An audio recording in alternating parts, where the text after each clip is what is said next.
Welcome back to another episode of the Pursuit of Progress podcast. Today's going to be a little bit different. I'm going to be solo, so I don't have my co-host Ben today, but I really wanted to share this episode with you guys regardless, because there's a lot of stuff going on as we close out 2024, especially important for anybody interested or at least wanting to maybe explore the opportunities behind real estate investing. So what's really important to first talk about here is that this is something that takes so much just time and commitment just to learn every in and out of different types of real estate investing. And believe it or not, there are so many that you're never going to learn them. That's what I love about real estate in general, is there are so many different ways to succeed. And real estate investing is an incredible opportunity to both build passive income as well as long-term wealth. So in this episode today, I'm going to be sharing specifically 5 tips that I think are important to at least understand the basics behind as we go into 2025 and any other new opportunities hopefully present themselves in the new year. So I'm going to start right off the bat with my first tip. And this is going to be about something really, really exciting that just happened in November of 2024. So as I record this today, just literally about 2 or 3 weeks ago, this just happened.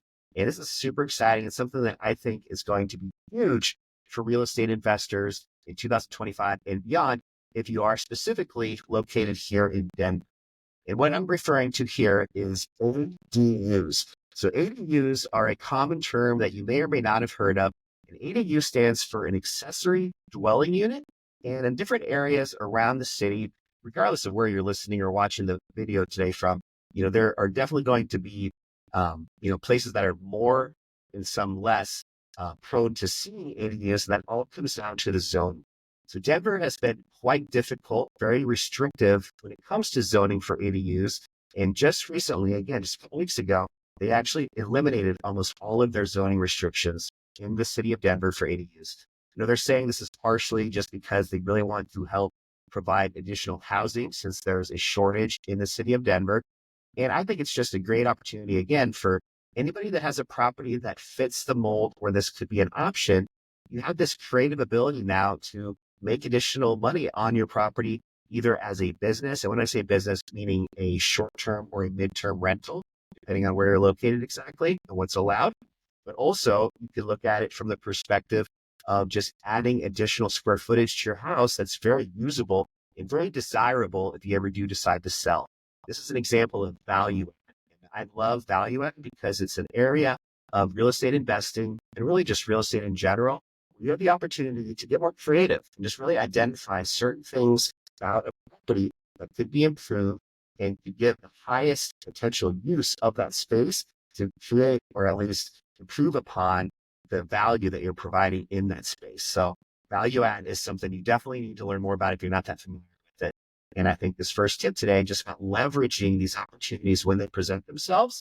A great example would be ADUs right now in Denver. So if you guys have questions actually about ADUs or just want to talk through any of this with me one-on-one, feel free to reach out. I actually just sent out an email newsletter a couple weeks ago, right when this happened. And I really went into depth on a lot of the different specifics. As an example, you have a certain amount of fee you have to be off of the lot lines. There has to be a separate meter to this second structure, this ADU. This is some different things like that that also were released when this all happened, and I'd love to share it with you. So if you guys do, feel free to reach out. And right now, I want to just before I continue on to tip number 2, also just mention that you do have to be very specific on where you're doing this, as far as, what part of the state that you might be in. In Colorado, Denver is now allowing these. There's other areas like Arvada that have always been more prone to this. And one way that you can kind of on an easy, without having to dig too deep, you guys are anywhere where you have unincorporated parts of your county. So for example, here in Denver, we have Arvada. Some of Arvada is in unincorporated Jefferson County. Usually when you have unincorporated counties, those are areas with less restrictions and are usually going to be your best bet when it comes to finding locations that you can either do short-term rentals and take advantage of building an ADU like I'm talking about, or just in general with ADUs. So feel free, guys, again, to do a little more homework on your own, but definitely look into unincorporated parts of counties. All right, so going into tip number 2, this is one of my favorites. This is something that I learned a few years ago through a really really educational and valuable resource online known as BRRRR. So BRRRR has a podcast. It has several books. I really enjoy Brandon Turner, who used to be the host and the main guy behind a lot of the BRRRR content. They have since switched it up. There's actually some different people now running the content. But anyways, you guys check out BRRRR. But there's a term that Brandon Turner that I just mentioned had. I believe he's the one that actually came up with the phrase of this, and it's the BRRRR strategy. So BRRRR, you can think of like being cold, BRRRR. It sounds like it's spelled, but with a couple extra R's. So it's the BRRRR. So 4 R's. BRRRR. The BRRRR strategy is really cool because it stands for buy, rehab, rent, refinance, repeat. So the first letter of each of those is what makes up the BRRRR acronym. I'll say it one more time for you guys, just so you can kind of get this in your heads. So it's the BRRRR strategy, which is buy, rehab, rent, refinance, repeat. So I'm just going to run through each of these just so you understand. So obviously buy, you want to find a property that's going to be a good investment, something that has some fixing up to do, some value add, but the value add projects that need to be done are going to be hopefully fairly cost sensitive and also just be more manageable things you can do to the home that aren't going to be high risk and also not going to just really beat you up. So, a few examples of this would be, maybe converting a extra room into a conforming bedroom, meaning that the room now has a full wall, door, closet, and an egress window. That would be one great way just to add an additional conforming bedroom to a house. So you can usually find homes like this. Just on this quick side note, if you search for, let's just say, 2-bedroom homes, and you make the minimum square footage higher than normal, then that's a good indication there might be a room that's making up a lot of that extra square footage that might be able to be transitioned into another bedroom. So little side note there, but buy, again, buy.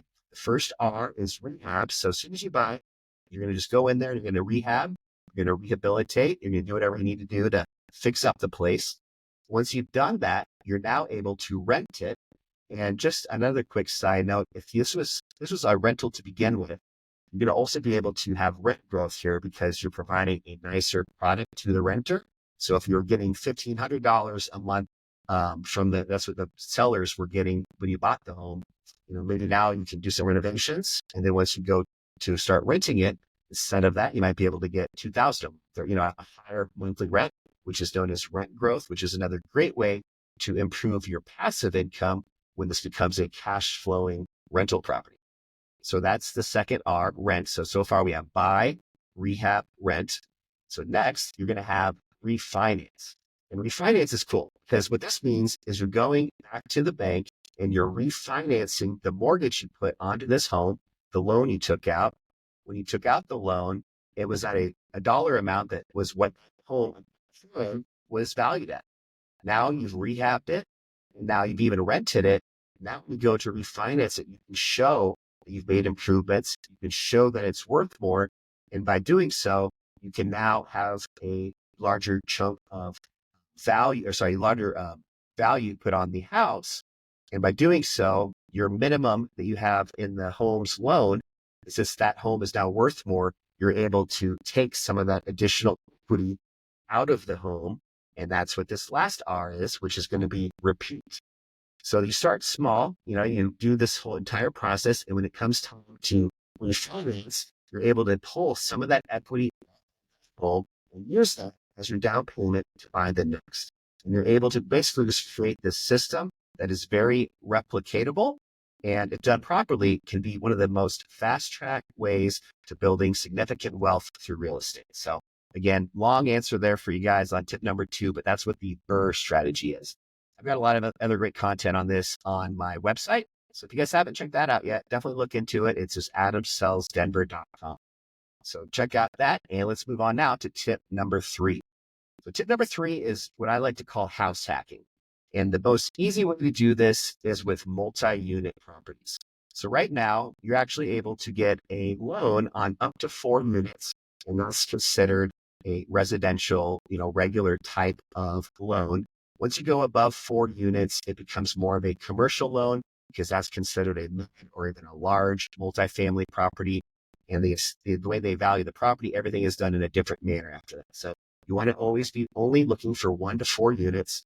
If you're out here in Denver, a 4 unit, it's hard to come by. And if you do find one, it could be a lot of money, maybe even 1.5 million.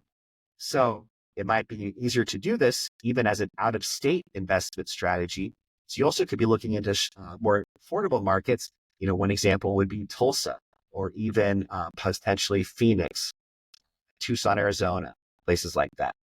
But the way that the house hack works, so this is, again, one of the best ways for beginners, involves when you buy a property with up to 4 units, live in one, you rent out the other 3.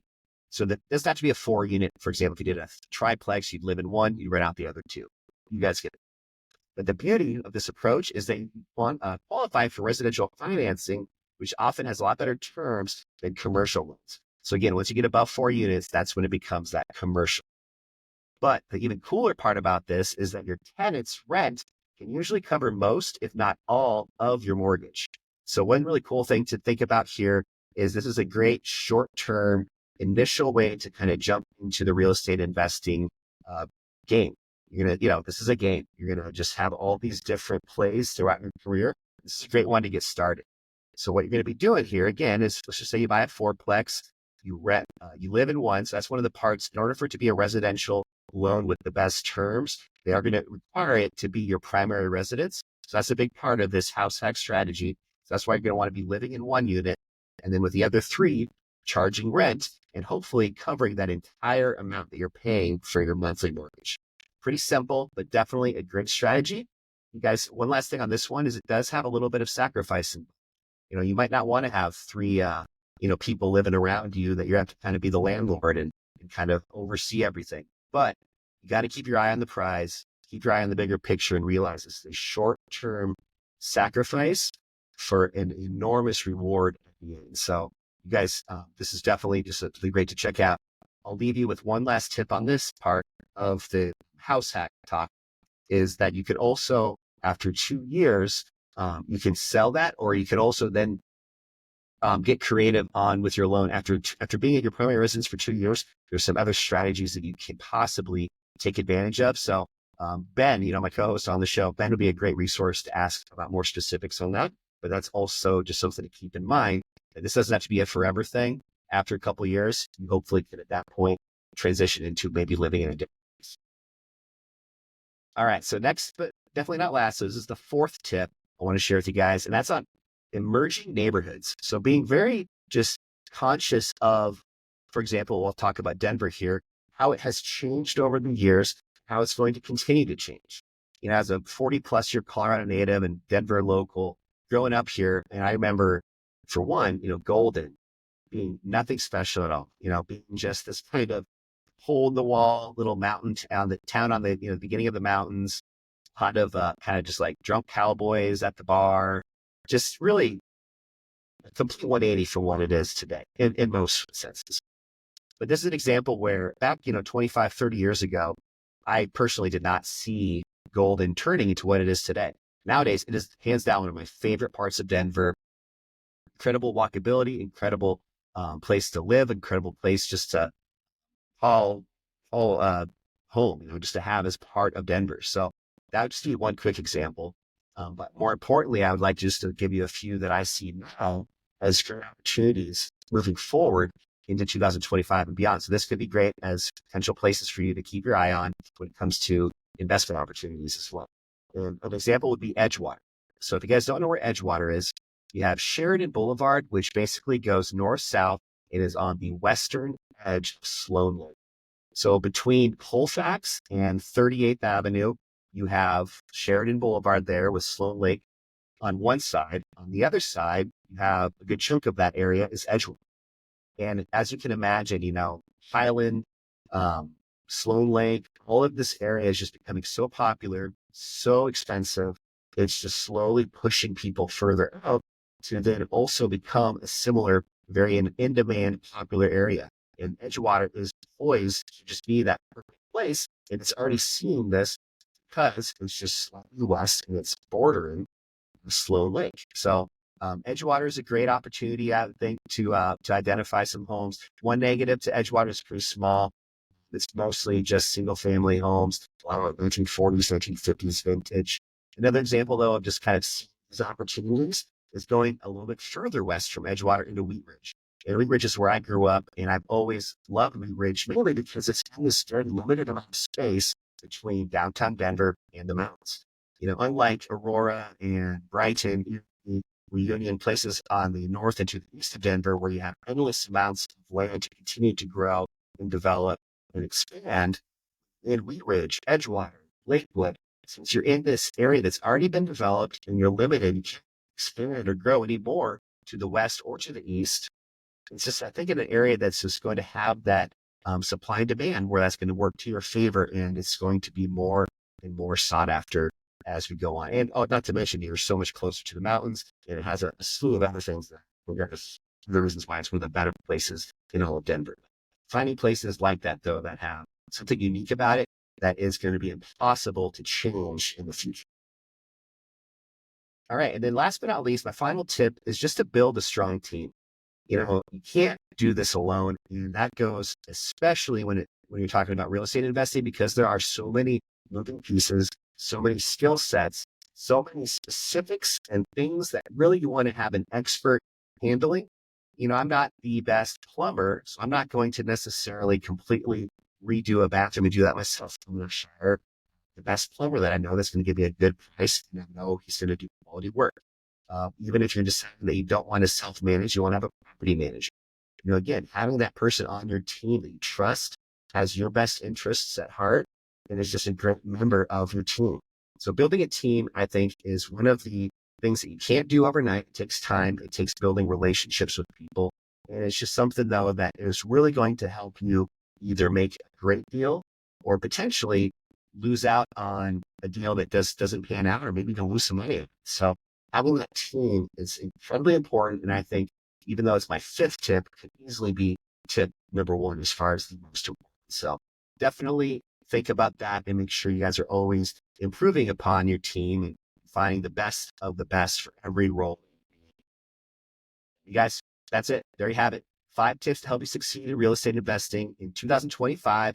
Again, whether it's taking advantage of new ADU rules, leveraging that BRRRR strategy, house hacking your way to wealth.